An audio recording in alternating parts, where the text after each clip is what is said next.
Hi everyone, my name is Scott Ledden. I'm a partner with Greenford Construction.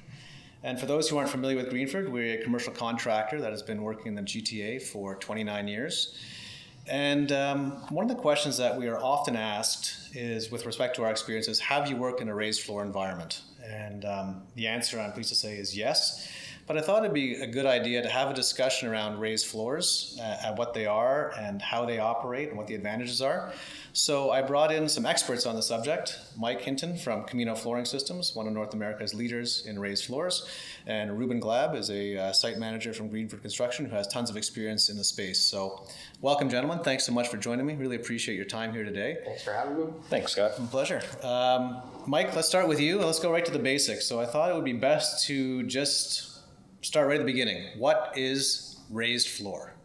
So raised floor, it originated in server rooms where they blow the cold air underneath the servers, and you have perforated tiles, and it allowed to keep the servers cool. And over the past 15 to 20 years, it's really morphed into an office product.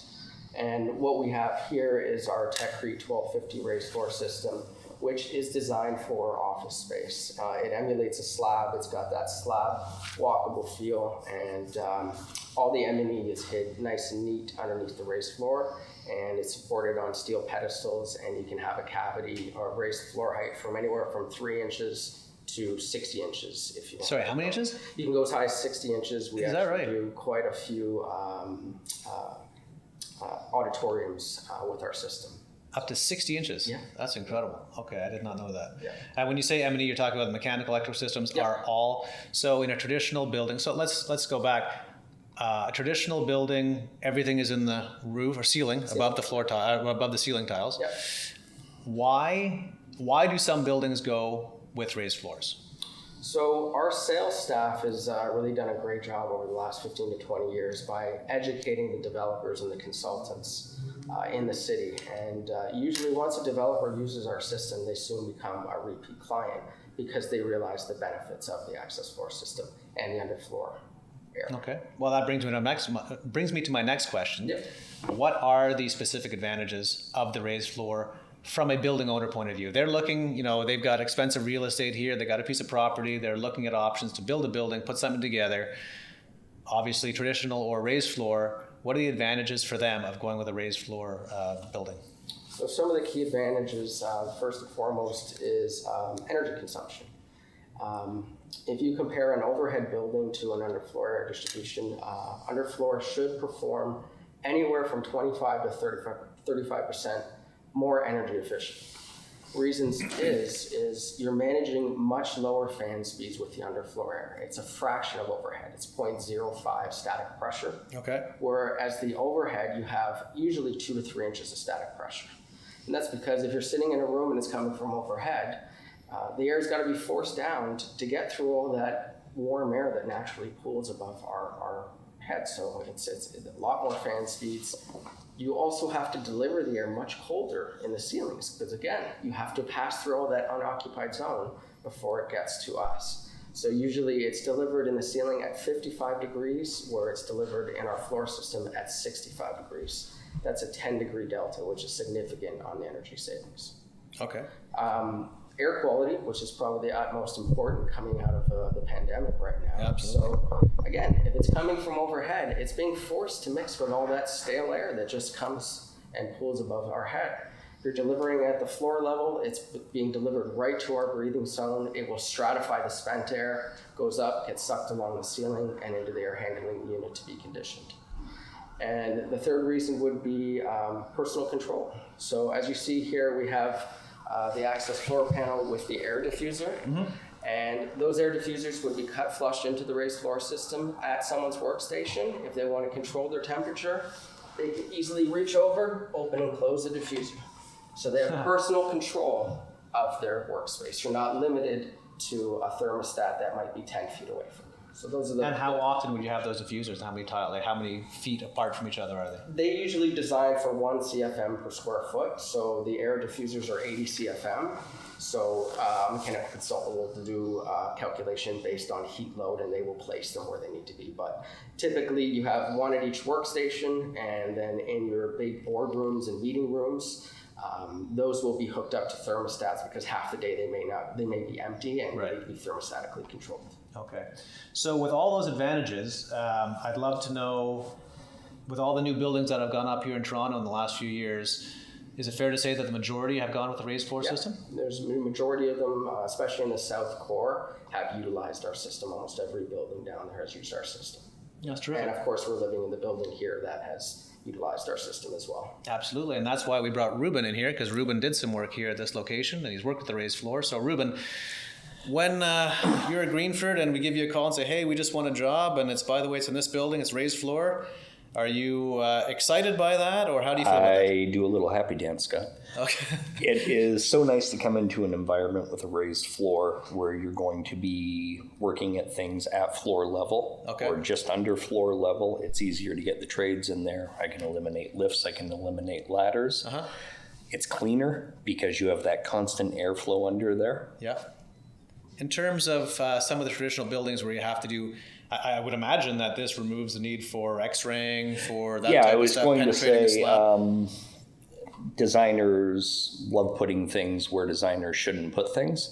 So they do it from an aesthetic point of view. It's good for aesthetics. Yes, they don't necessarily think about the constructability. This little table and this little lamp must go here. Yeah. But I have to get power to it. So now I've got to scan it or I've got to X-ray it. And then I could find an obstruction in the slab that I'm not going to be able to put it there. So then everyone scrambles as to where we can put it. Whereas with a raised floor, all of that is eliminated. You want the plug there, great, the plug is going there. You want the diffuser there, great, the diffuser is going there. You want to change your furniture layout, great, I can eliminate that power feed there and I can bring the power feed up over here. And it's almost a no fuss, no muss.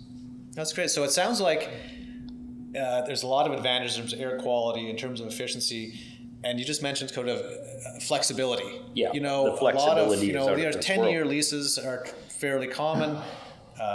Requirements in the office change during that time, so there's often moves, adds, and changes. So from your perspective, when there's a moves, adds, or change, if it's in a raised floor environment, it's easier to execute than a traditional environment. Yeah, because I'm not worrying about coring anymore. I'm not worrying about trenching anymore. I don't have to worry about the obstructions that I might run into because everything is there and easy to work on. Okay. And if you're bringing power out of it to systems furniture, you can put that systems furniture really anywhere you want to put it. And if you did have to make any type of move to this, Mike, what's the process for making an adjustment to this? Very, very simple. So I'll call in one of my foremen here that will come over and demonstrate it. So this is showing a bare finish panel, but the majority of the finish that's put on top of it is carpet. And Andrew will demonstrate how quick and easy it is to make a change. So he's now just removed the 4 screws of which he can lift up the access floor panel, and you'll see the air diffuser is not ducted like an overhead system. There's no duct attached to that. He can relocate it to any square foot on the thing. He can take the solid panel from that spot, put it back in its place, and he's just now made a change to your HVAC in a matter of minutes. Wow, that's fantastic, actually. There's no requirement to have the HVAC contractor come in to make any type of adjustments. To be done by in-house technicians. Wow, that's fantastic. You know, there's a lot of, I won't say new, but there's a lot of attributes that people like to have in their offices that have very tight tolerances, such as a Muraflex glass wall, for example. How that has virtually, is no tolerance, no give. It has to be precise. It's a glass wall. There's no buffers on the bottom side of it. How level can you get these tiles? I assume you can get them perfectly level to accommodate these types of things. Absolutely perfectly level, and that is one of the key benefits. If you talk to any furniture company or anything, anytime a raised floor is in the building, they will emulate some of the stuff that Rueben has said. They love it because they don't have to worry about a slab being out of level. And one of the key benefits of the system is if they pour the slab and it's uneven, all these steel pedestals are adjustable, so we can adjust for any slab variance. Yeah, so regardless of what the slab is doing, your floor makes up for that, and you can have a perfect slate-like floor. And Rueben, from your perspective, offices traditionally or often have varied floor finishes. There might be a thicker tile in the elevator lobby, then there's carpet somewhere else, different thicknesses. Yep. Do you work with the Camino install team beforehand to say, hey, please set these pedestals in this area at this level? Yes. So that when it comes time to do the floor... we have a map at the beginning, so I know if I'm going from carpet tile to stone tile to a hardwood finish, then most of the times when the podiums, the structure underneath the tile comes to site, they're already set, and we just kind of map it out and set it up, so then when it comes to my floor finishes, it's easy peasy. So from an execution point of view on site, it's a no-brainer for you as well? No-brainer, and the time savings are the things. Like Mike had said earlier, you can have a technician come in and change out the tile in the diffuser instead of having to bring in a mechanical trade, instead of having to bring in someone to scan or to core or to cut. It's kind of a one-stop system. That's great. Well, it sounds like then, just to summarize, obviously there's traditional buildings and there's buildings that are going with raised floor. Mike, you credited your sales team with communicating the benefits effectively to most of the developers, resulting in the majority of the new buildings in the downtown core receiving your system. So congratulations to them and to yourselves. And from a constructor's point of view, Rueben, you've highlighted the benefits and the ease of using it. And it sounds like overall it's a terrific system. And its benefits environmentally as well as time. So that's fantastic. I'd love to thank both of you gentlemen for joining me here today. Really appreciate you taking the time and providing your expertise to explain the raised floor environment to our listeners. Thank you so much. Really appreciate it. Thanks, Scott. Thanks for having me, Scott. Pleasure.